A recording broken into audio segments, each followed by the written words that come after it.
much. Now we move on to North America. U.S. President Donald Trump has said that within 2 weeks he expects to know whether progress is possible in ending Russia's invasion of Ukraine. Speaking in the Oval Office, President Trump expressed frustration with peace efforts and suggested he may either impose massive sanctions on Moscow or step back entirely.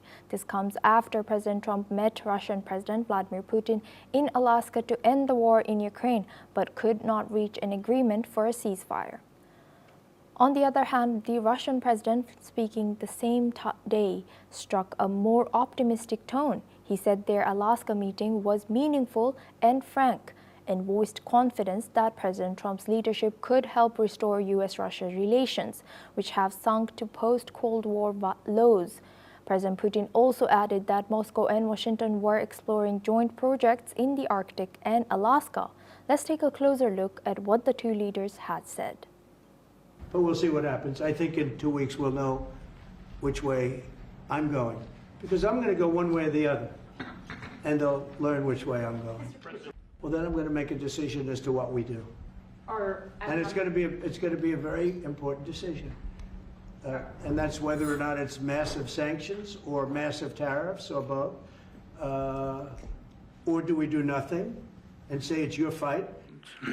Что касается наших отношений с Соединенными Штатами, то они находятся на крайне низком уровне после Второй мировой войны, я уже много раз об этом говорил. Но вот с приходом президента Трампа, я думаю, что такой свет в конце туннеля он все-таки замаячил и следующие шаги. Но я уверен, что лидерские качества действующего президента Трампа, они являются хорошим залогом того, что отношения будут восстанавливаться. И надеюсь, что темп нашей совместной работы на этой площадке сохранится. Meanwhile, Belarusian President Alexander Lukashenko has said that Russia and Belarus would continue to oppose Ukraine, becoming a base for future attacks. Here's what he has said. Договорятся, что там армии не должно быть и вооружений там никаких или еще что-то. Потихоньку, не мытьем, так катанием, и армия будет, и вооружаться будет она, и что, если американцы будут поставлять туда патриоты, что россияне развяжут войну против Америки? Поэтому надо быть реалистами, все не мытьем, так катанием образуется. Не так, как мы, может быть, хотим. Поэтому, да, будем настаивать с россиянами, чтобы этого не было, чтобы они не были агрессивной страной, чтобы это не было плацдармом для нападения в будущем на нас. Но обстановка может сложиться так, что... Moreover, Estonia has announced it is ready to contribute about 150 troops to a potential peacekeeping force in Ukraine, depending on mission parameters. This comes as NATO allies and Ukraine are working on security guarantees for Ukraine. According to NATO Secretary General Mark Rutte, leaders including France's Emmanuel Macron, Britain's Keir Starmer, and Germany's Friedrich Merz have all signaled support for contributing forces under a future coalition framework. Now for this discussion, we are joined by Professor Vasilin Popovsky. He's a professor and vice dean at Jindal Global Law School. Thank you, Professor, for joining us today. Good to see you. Now, we've talked about this topic again and again, but how do you analyze the difference between President Trump's tone and President Putin's tone? What does this say about maybe there's any understanding of gap between them? Yes, I think now Donald Trump does understand that Russia doesn't want any peace. The meeting in Alaska was friendly, but after that, everything after the meeting in Alaska very clearly shows that Putin has absolutely no intention to stop the war.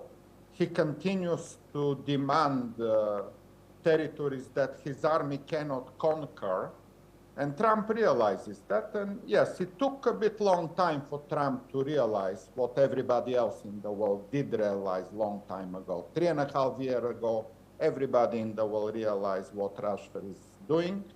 Donald Trump took 7 months to finally get to that point. And the hope is that, as he said, there will be massive sanctions on Russia, but also he mentioned that Ukraine cannot just defend itself. It needs also weapons to strike back. And he compared that with a football team, that you cannot only defend, you need also to attack. And if United States provide Ukraine with the necessary weapons, you mentioned the Estonian president also mentioning troops on the ground. So basically, within the next week, we expect to see that United States firmly standing with Ukraine, imposing sanctions, but also providing Ukraine with the necessary intelligence, equipment, and military support in addition to political support. And that will make Putin realize that whatever he is talking about the light in the end of the tunnel, well, when he goes to prison, there will be a little light in the end of his prison cell, hopefully one day in the future. And that's the way ahead here. There is no other way. The silence and the inaction by the President Donald Trump in the last era is very clear that it only emboldens and encourages Putin to continue to fight. In fact, he doesn't fight. He strikes civilian objects and killing civilians in the cities. Ukraine is defending its territory, and it deserves full support. And Professor, President Putin remains optimistic from what we saw about the possibility of improving U.S.-Russia relations and voiced confidence in President Trump's leadership. So how credible do you think you find Putin's optimism, especially in light of this conflict? Yes, I heard that in Russian. Effectively, he said the relationship between the Soviet Union and United States was very poor after the Second World War. It's kind of he took like historical Cold War starting point and said it is still there, that the relationship has not been good so far, but he flatters Trump, saying Donald Trump has the leadership skills to make this relationship being restored, but we see nothing after Alaska happened. Alaska was what now, 8 days ago, and there is no any agreement. Russia and United States continue basically to blame each other. Even in Alaska, if you look at the Russian media, they almost ridicule Trump. They are looking at Trump as someone who is incompetent, somebody who is irrelevant, which to a certain extent is correct. It's correct that Trump is incompetent, but the way Putin wants to present himself as a global leader doesn't make any sense. Nobody in the world, apart from North Korea, China, Iran, and Belarus, are supporting Putin, Yes. whereas the rest of the world is obviously on the side of Ukraine. Yes, Professor, since you've also mentioned it, I would like to press on that. How do you think the involvement of other regional players like Belarus might influence this outcome of any future diplomatic efforts? Yes, I also heard Lukashenko speaking. Another nonsense. He's, by the way, illegitimate and illegal leader. He lost the last elections. And it was even the Belarusians polls that show all of that, and he refused to leave the office. And he asked the army and police to keep him in office, and the real winner, Svetlana Tikhanovskaya, went to exile. So he's illegal leader of Belarus, and he knows that, and his days are also counted. He will either go to prison himself or die. And what he was talking is absolute nonsense. He was saying that troops in Ukraine will be a threat to Belarus and Russia. Well, in the last 80 years, there was never, ever any threat to Belarus or Russia from any Western country. No single bullet ever was shot into Belarus or Russia from NATO country in the last 80 years. So what threat are they talking about? NATO is not an aggressive alliance. It is a defensive alliance.